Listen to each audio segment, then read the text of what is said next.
have a message for Nancy Mace, so I can only hope that this somehow or another reaches her.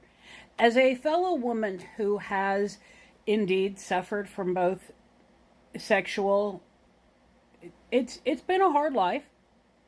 I think that, a lot of women have. And I understand PTSD. There are things that I cannot do because it is not everybody else's responsibility to not trigger my PTSD. It is my job to learn how to handle my shit on my own. I've used a lot of therapy and medication. I have to take medication. It's just the way it is.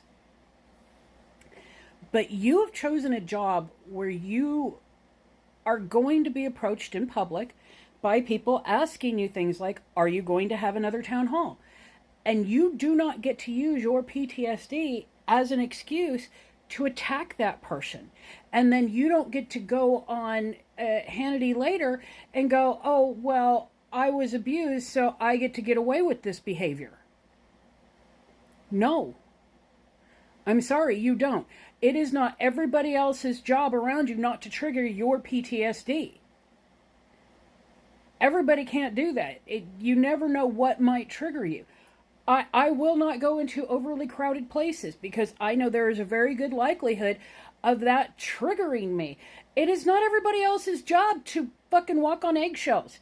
It is my job to try my best to adapt my life to what I can and cannot handle.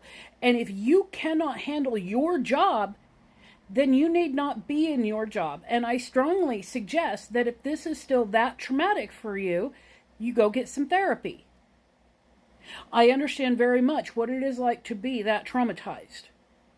Like I said, I really am stuck in my house for the most part. But you cannot expect everybody else to tiptoe around you, especially when you choose a job where you choose to be in public where people are going to approach you, including men. So, take that for what it's worth. As a fellow sufferer, as somebody who also carries PTSD with them, you will never get rid of PTSD. You just have to learn how to control it.